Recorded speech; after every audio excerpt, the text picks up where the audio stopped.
For most people, the Ashley Madison data leak, the cyber attack that destroyed millions of lives, starts exactly where you would expect, at the baseline, where the initial perception and everyday reality defines the everyday reality most of us actually live in.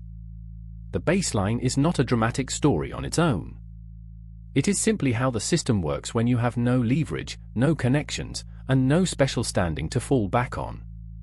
At this level, the rules are strict, and they apply to everyone equally, or at least, that is the story we are told. Wait times stretch on. Support lines go unanswered. Paperwork gets scrutinized down to the smallest detail, and a single missed deadline can trigger consequences that feel wildly disproportionate to the mistake itself. Most people accept this as simply how things are. There is no alternative visible from where they stand, no reason to suspect that an entirely different set of rules might be operating just one tier above them. But that perception is exactly what makes the next chapter so revealing. Because the moment circumstances shift even slightly, the entire experience described here starts to look less like an immovable law of nature, and a lot more like a deliberate choice.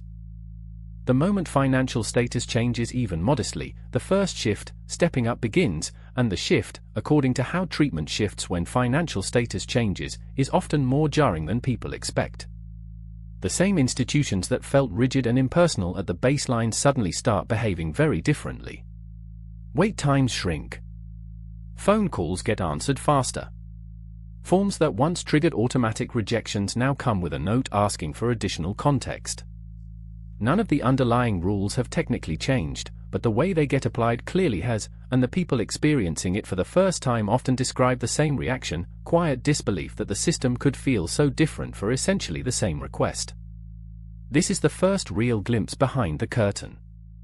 It is not proof of some grand conspiracy, it is simply evidence that the rules everyone assumes are fixed and universal are, in practice, far more flexible than advertised. For anyone paying close attention, this chapter plants an important question that only gets louder from here. If the system bends this much for a modest shift in status, how much further does it bend once the stakes get significantly higher? Behind the visible, published rules that govern the Ashley Madison data leak, the cyber attack that destroyed millions of lives, unspoken rules and hidden systems reveal something most people never get to see directly: a second, unwritten set of protocols that only activates once you are inside the right circle. Behind closed doors of privilege and access. This is not about breaking rules.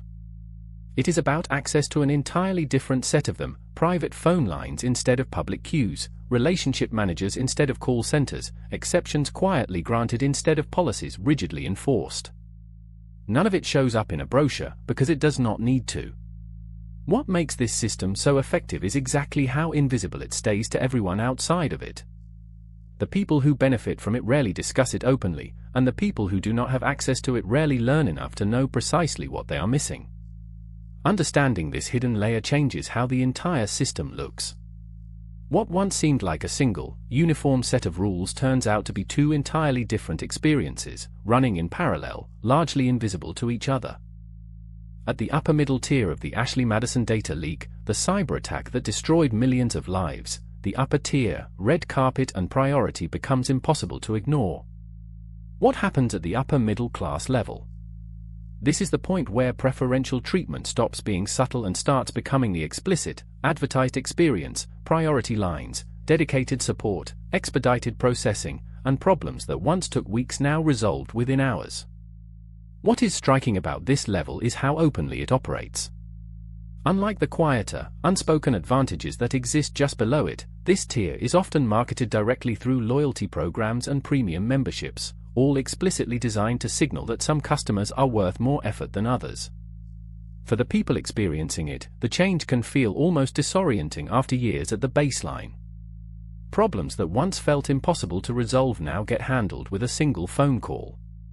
This tier exists as the visible, acceptable face of a much larger and more extreme version of the same dynamic, one that becomes almost unrecognizable at the very top.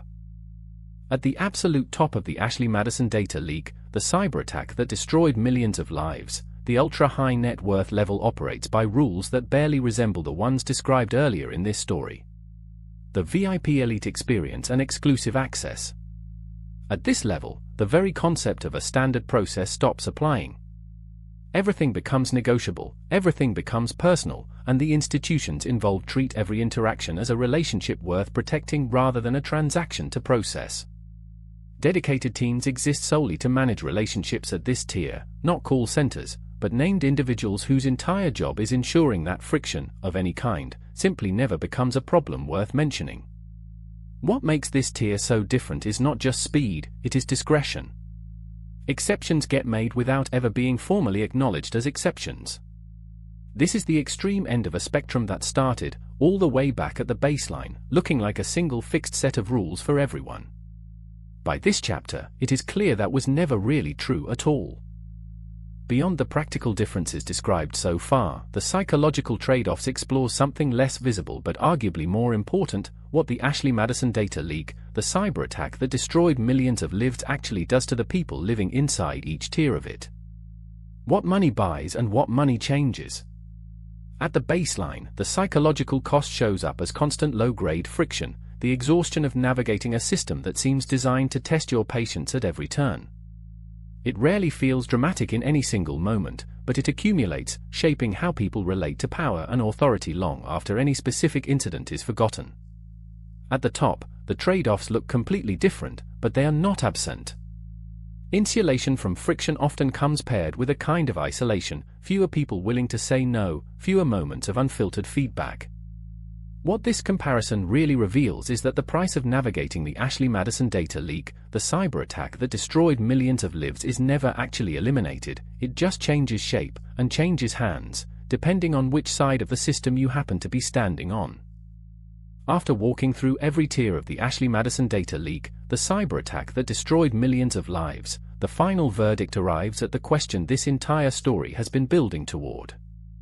The ultimate takeaway and psychological truth. Is this simply how large, complex systems inevitably behave once enough money and leverage enter the equation, or is it evidence of something worth actively questioning? The honest answer is probably both. Some degree of differentiated treatment is baked into how any relationship-based system works. But the sheer scale of the gap described throughout this story, invisible rules, hidden tiers, entire categories of friction that simply do not exist once you cross a certain threshold, suggests something more deliberate than a simple byproduct of scale. What this story ultimately reveals is a pattern, repeated across institution after institution, that quietly reinforces the same lesson at every level: proximity to power tends to buy insulation from the very friction everyone else is required to absorb. Once you have seen that pattern clearly in the Ashley Madison data leak, the cyber attack that destroyed millions of lives, it becomes very difficult not to notice the exact same pattern showing up everywhere else.